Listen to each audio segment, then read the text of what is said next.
Hello everyone, welcome back to BL2, and in this video I'll be showing off an easy way to kill the ancient dragons of destruction with Salvador the Gunzerker. Apart from with Sal, this fight can be really tricky with some of the other Vault Hunters, so this strategy should help to ease your stresses with killing the dragons. Okay, so let's get into the build. Okay, so to start off we're going to need a grog nozzle for healing. This is quite important, and also synergizes with the chain lightning for massive damage because of the passive status effect that the grog nozzle has. So the healing effect it has transfers over to the chain lightning, and because the chain lightning has such high grenade damage, it will heal, I think it's 65% of how much damage the chain lightning does. Okay, so next weapon, Orphan Maker. This one's a little bit more tricky to explain, but I'll try and do my best. So don't let the ×4 deceive you. This is a pretty overpowered weapon when combined with the Lady Fist. So it's not really known that it has a glitch that transfers. So on the item card of Lady Fist it has plus 800% critical hit damage, and on the item card of the Orphan Maker it has plus 850% weapon damage. And I'm not too sure how this happens, but I think in the game's code the weapon damage kind of transfers over to the critical hit damage and multiplies it. So that leads for really massive damage against the dragons. Also, the grog nozzle has hidden critical hit damage in the code, so that will also kind of work with the Orphan Maker as well. Okay, so here's a note. So to get here, it's a bit of a trek. So you have to go all the way up here and then jump off here. So it's quite a distance, as you can see.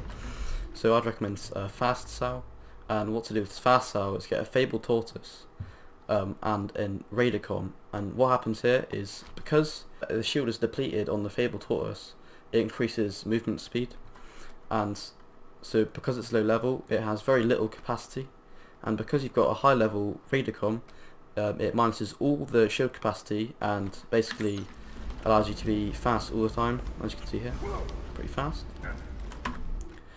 So the last main key gear you can need for this fight is the Deputy's Badge, and because it's shotgun based with the Orphan Maker, you can need more shotgun damage, so plus 38% shotgun damage, and also shotgun reload speed, and I'll get to that in a minute with the skill card. That's really important as well. Okay, so getting onto the skill cards. So as you see, it's quite revolved around Gunlust and Rampage, a little bit on Brawn, because we're going to need a lot more proper gun damage apart from resistance, because you're going to be healing a lot with the Grog and Orphan Maker, so you're not going to need too much resistance. Okay, first item card. Quick Draw increases weapon swap speed and critical hit damage, and this build is mainly revolved around critical hit damage. That's really important. Weapon swap speed as well, so when you're swapping between the Grog and the Lady Fist, you can do that really quickly to change between massive damage with the Lady Fist and healing with the Grog nozzle. All I need is one. This synergizes as well with the Quick Draw, because swapping weapons causes your next shot to fire additional damage. So yeah, as you can probably tell, because you're swapping weapons quickly, you can get that damage bonus quickly as well. Okay, this is Money Shot, very important for this build. It's very mainly revolved around this build. You wouldn't be able to do a lot of damage without this. So the last round fire from your magazine deals massively increased damage. And just a note, I'm using this on a community patch, so the up to damage percentage is 1056 on the community patch. But without the community patch, it's still really overpowered, as most people in the community will know. But it only goes up to 850%. So honestly, I don't really know why they increased it, because it was so overpowered anyway. But never mind that. Just a note here as well. Because you've got an Orphan Maker, it has really low magazine size typically. So it doesn't normally do as much money shot because it's got such a low magazine, as it says on the item card. Guns with smaller magazines receive smaller bonus.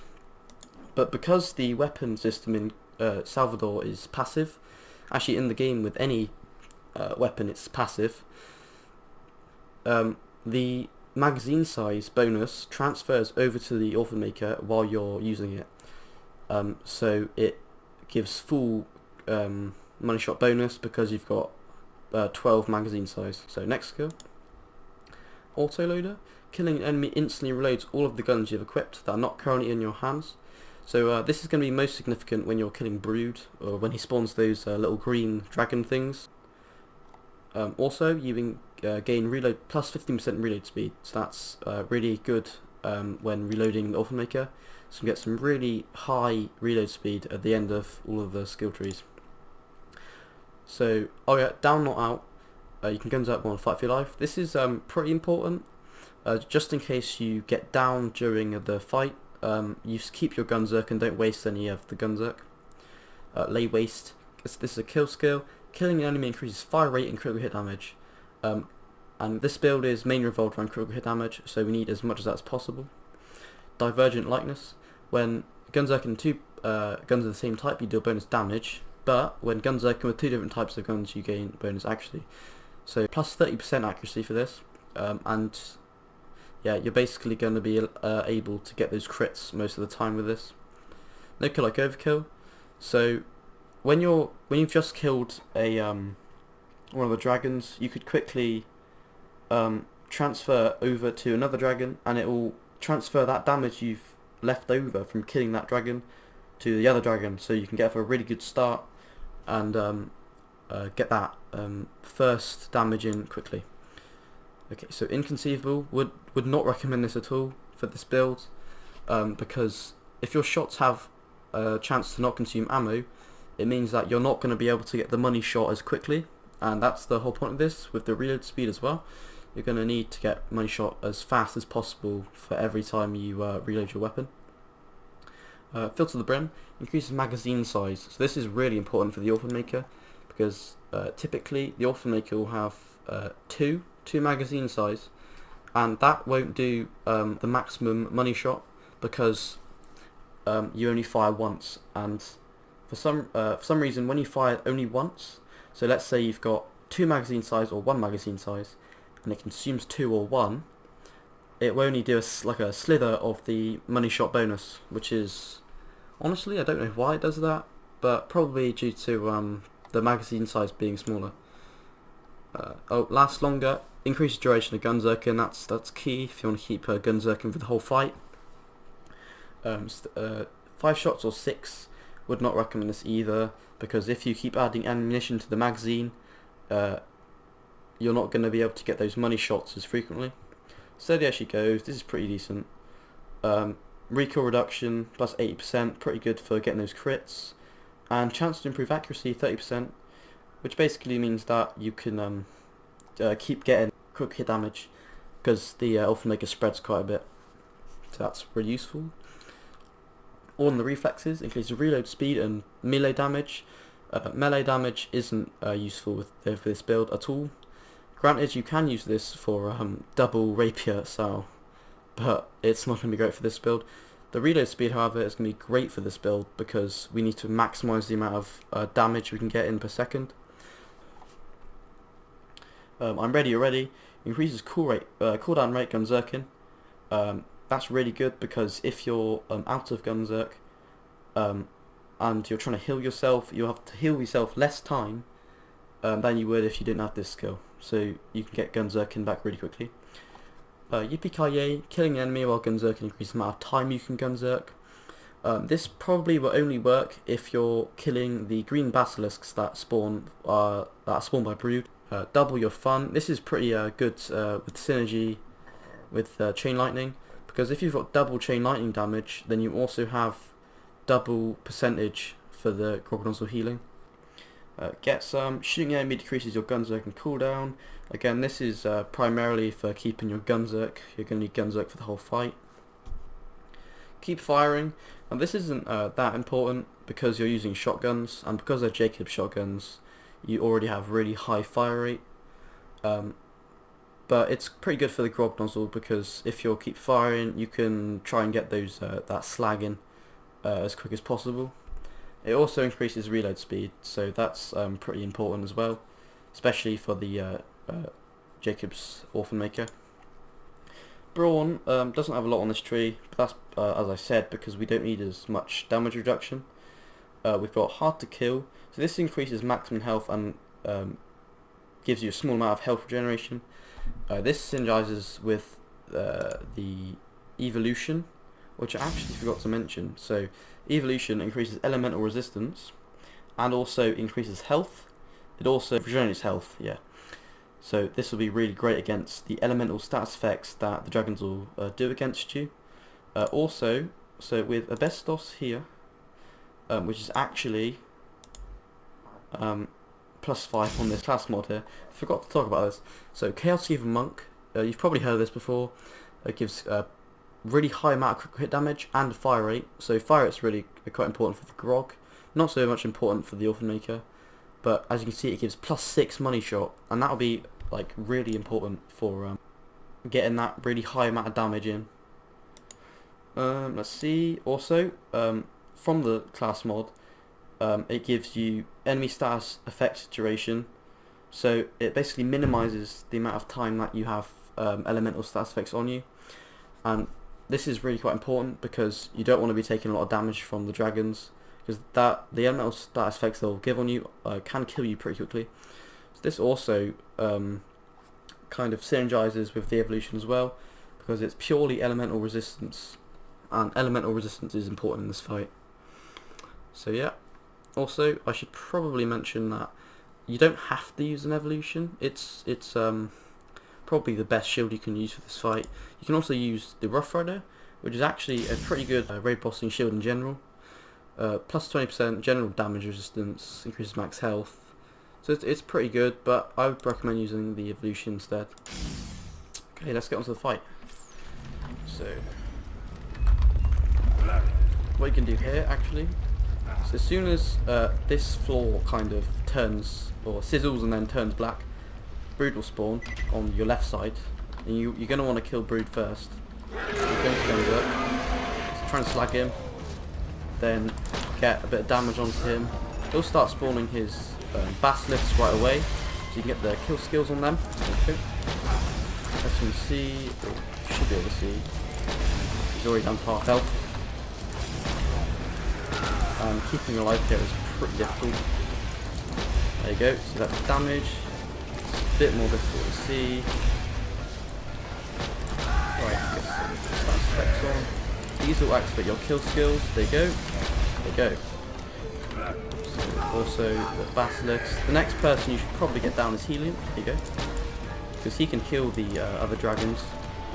It's quite a force to be reckoned with, so he's got a lot of damage on him. Is he coming down? Might be. Oh no, it's Incinerator. It's either Helianth or Boost, because Boost can actually increase the dragon's level up to level 91. 92? 91? I think it's 92. And that will very much increase resistance and decrease the amount of damage doing.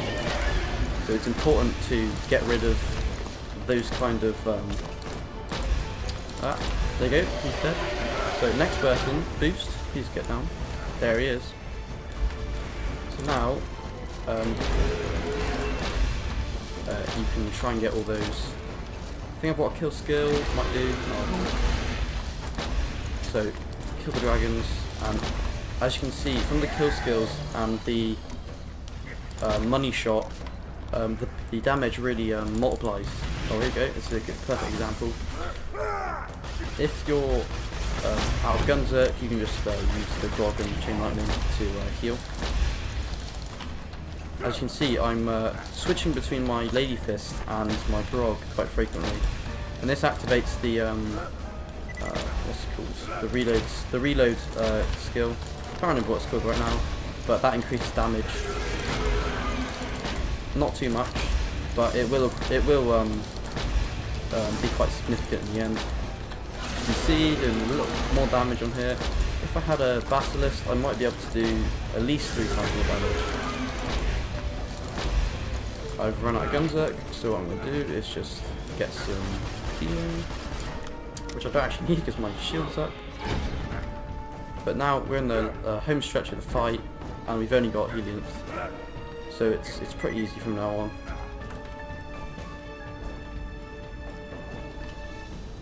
You got to make sure that you're doing those critical hit damage, to maximise the amount of damage you can get, especially with money shot. Good. There you go. That is Ancient Dragons of Destruction. So of course it's going to be a lot easier on Salvador than the other Vault Hunters. Maybe on 0 you can get some good critical ascension, stack some critical ascension prior to the fight. But really it's going to be a lot easier on Salvador to do this fight. So yeah, that's Ancient Dragons of Destruction. Let's have a look at what stuff we got. Oh, if you're wondering, the Seraph always spawns the opposite to the exit from the little ruin bit. So it's going to be, the drop sword is going to be here.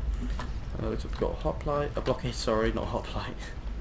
Blockade's really good, especially against Hyperius, as he can do quite a lot of damage from his Novas, and if you've got that high damage resistance, survive basically. Looks like I've got some gemstone weapons, not particularly great, but they are pretty cool. Another weapon you can get from this is the actually no, what is the name? It's this pistol. It's pretty good. It's a Vladov pistol, and the fire rate's pretty high, so it's pretty good on characters like Salvador or 0 that can increase the fire rate. So yeah, that's pretty much it. It's a pretty tricky fight, but when you get used to it, it becomes quite easy. There's it's more sequential than most other raid boss fights. And because of that, it becomes easier due to how systematic you can kill them. Yes, it's not going to be as hard as easy on other characters, but I've done this Salvador video because I know that it's going to be a lot easier for you guys, and it will take away the stresses of doing this fight or get the really best gear. Most of the gear here that I have isn't too difficult to get. There's going to be online tutorials to get these. You can just look it up. Recommend the Borderlands Wiki. That's a good source of finding information on Borderlands. So yeah, thanks for watching, guys. Comment, like and subscribe. I will be trying to do other raid boss videos like my first one. I will be doing voiceovers instead of text because text is a bit of a hassle. So yeah, thanks guys, thanks for watching.